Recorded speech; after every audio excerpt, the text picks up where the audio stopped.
It has been 13 months on keto. What have I learned? What are the challenges? What are the amazing takeaways? I'll tell you all about it. Stay tuned.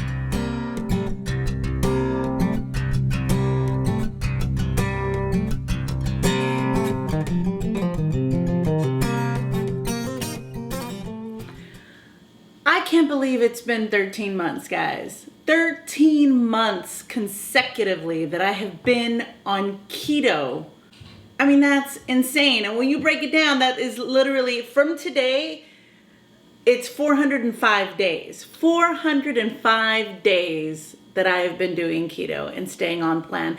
That's a huge thing for me. And the reason why it's a huge thing for me is I've tried keto a couple of times before and have failed, have gone off the wagon and have gone down carb roads so bad that I've gained back all of the weight and then some. So for me to stick with something for 13 months and to really focus on it, that's to me a huge feat. That's incredible for me.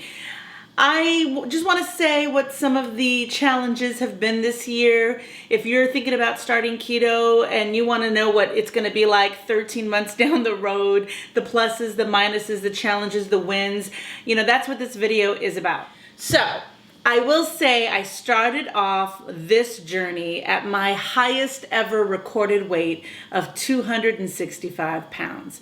Believe me, I never told anybody that number when this process started. Like, I didn't even tell my husband how much I weighed. My husband didn't know how much I weighed until I was getting closer to 200 and I was about to hit Wonderland. Then it was like, okay, I need to share in the excitement because hitting Wonderland is going to be a huge thing. So I need to, let you in on this.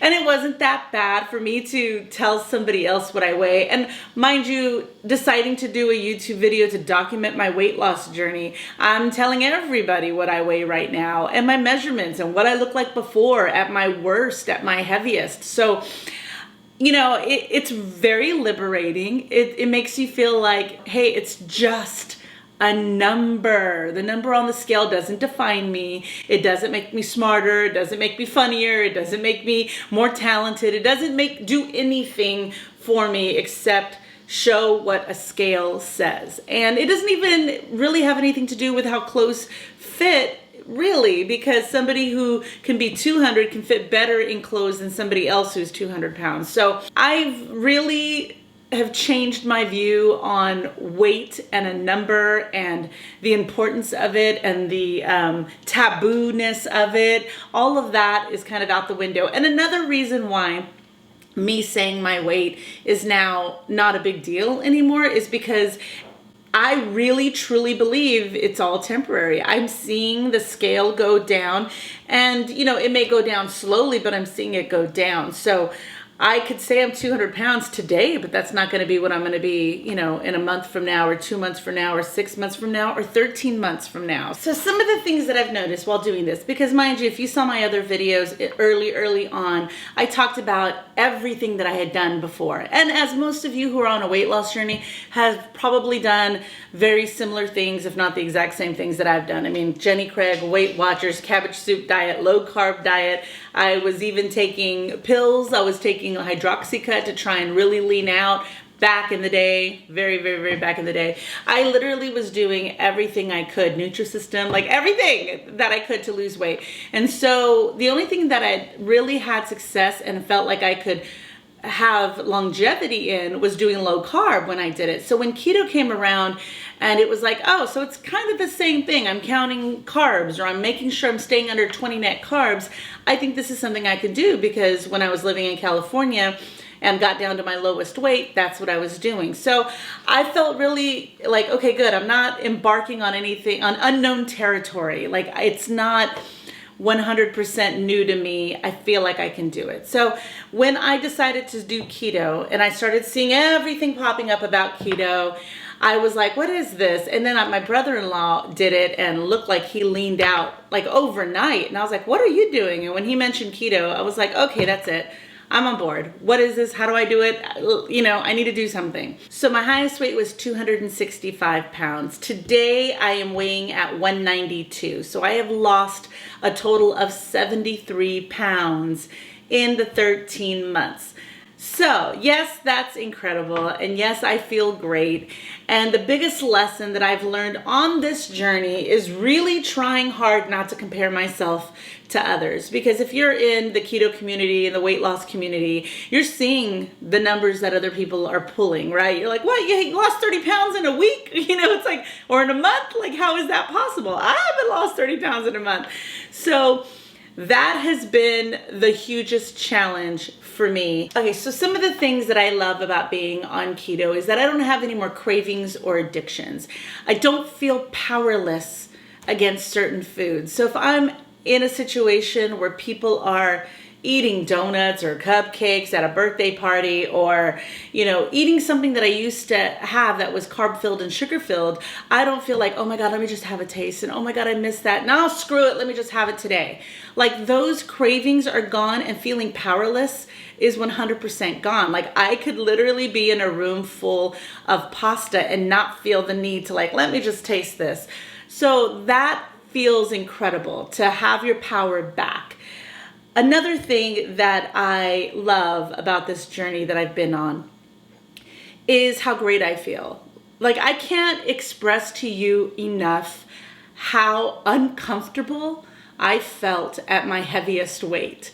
At 265 pounds, I was uncomfortable sitting down, standing up, walking, sleeping, living. I was literally uncomfortable at every stage of my life, and I was miserable. So to have this weight off literally feels like I can breathe again. And that's huge. I wasn't expecting to cry. What the hell? That's huge. So let me get it together. So feeling like I get a second chance at life, right? Feeling like I feel better in my skin. I feel better in my body. I feel better in my life. I feel better being part of society. Like, everything has changed in these 73 pounds. Everything. Like, I sleep better. I sit down, I'm not uncomfortable. I stand up, I'm not uncomfortable. I can walk and I'm not uncomfortable. Like, those things are just priceless. So that right there is enough to be like, that's number one reason why I love this journey and being on keto. I will say, now that I am on keto and all of this is happening where everybody's staying at home and quarantined, is I am cooking more, which is great for me because I have control over what goes in the meals, all the ingredients. And when you go to a restaurant, you just don't know. Are they cooking with vegetable oil? Are you eating something that's not keto? I feel like, even though I'm not the best cook, I can follow a recipe. I am enjoying having the ability to make myself better meals for myself, doing this at home and influencing my loved ones. My husband is doing keto now and he's loving it. So that's exciting for me. It's exciting for me to also get friends and family messaging me going, oh, you look great. I'm watching your videos. Can you tell me how I can get started on keto? And can you give me some pointers, or what's that recipe? So I love being a positive influence, an example of what people think that they can do for themselves as well. So this journey is so much more than weight loss, right? So I noticed also too is like my big challenge that I had when losing weight is I was a big eater. Like, I love food, and sometimes I would eat because I wanted to taste something or I felt like eating. It wasn't necessarily to do with hunger.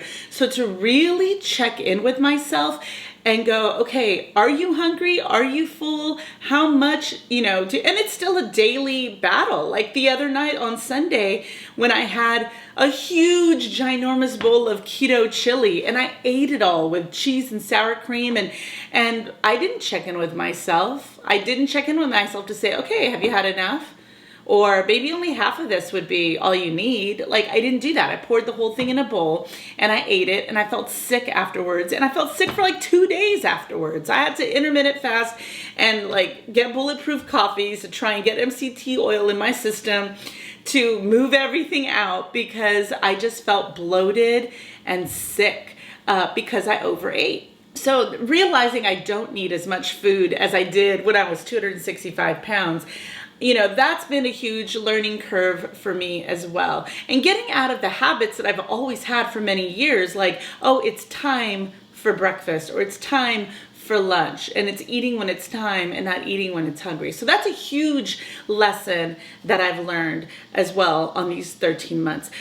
One of the challenges that I found when I first got started, and I'm sharing it with you because I'm on the 13-month mark, and so I've went over that learning curve in the beginning, was it can be overwhelming when you're starting keto. There's so much information out there, and you keep watching people who say, you do your version of keto. Everybody's keto is different. There's lazy, there's dirty, there's clean, there's strict, it's so overwhelming that it's not cut and dry, that it's not, this is what it is, period. Do A plus B equals C and you're done. Like, that was really hard for me. So I'm like, well, which is it?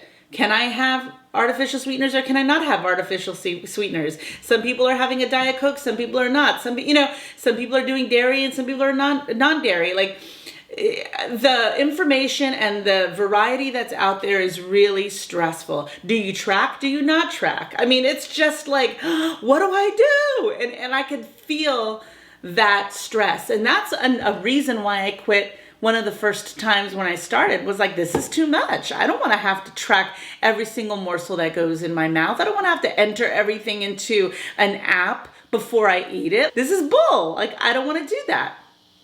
So then, it was like, okay, well, which one would you rather do? Would you rather continue to stay fat, or do you want to do this? And so when I made myself try and track, and I was trying to make myself do this right, I was mad and resentful. And then when my keto coach this last time had talked to me, he's like, don't track. I don't track, don't track. And I was like, I didn't know you could do that, because I'm a rule follower. What do you mean don't track? I should track. Everybody says you should track. Are you supposed to track? Isn't that what keto is? So I was a little stressed out about it, but seeing that he and his wife had lost so much weight, not tracking, eating simply, just getting rid of all of the processed things and sugar and carbs out of their system, and I was like, okay, I'm going to follow your lead, man.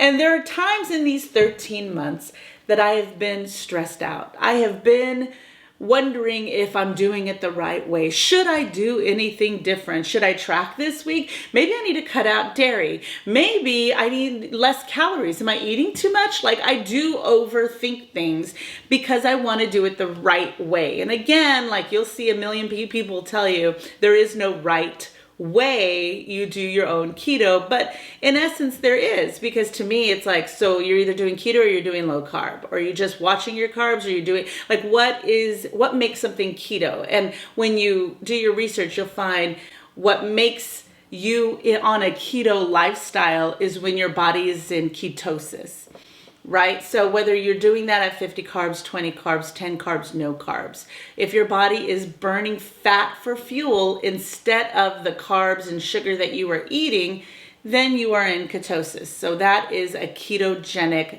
diet. So it's so gray. It's so gray and so broad. So I get that learning curve being frustrating for people, that trying to understand, because I've been doing research on carnivore lately, thinking I want to maybe try carnivore for a bit and see how that goes for me, or maybe carnivore / keto, which is ketovore, and see how I do with that. I started doing research on it and seeing it's still gray too. There are people who do carnivore and it's just meat only, meat and water. And then there's other people who have eggs and dairy. And then there's other people, who do sweeteners and then who don't do sweeteners. Like, it's the same cycle. So it's really just sifting through all of that stuff and trying to find what's right for you. And so that's what I've been trying to do these 13 months is try and find what's right for me. That's it for today, guys. Thank you so much for watching. I appreciate you coming on this journey with me. If you haven't subscribed, make sure to hit that subscribe button now and that notification bell so you find out when all the other videos are coming out. And leave me a comment. I love hearing from you. Let me know, are you on your own journey? Tell me all about it. Give me words of encouragement, any tidbits, tips, advice, anything that you want to share with me. I'd love to hear it. And I will see you in the next one. Bye.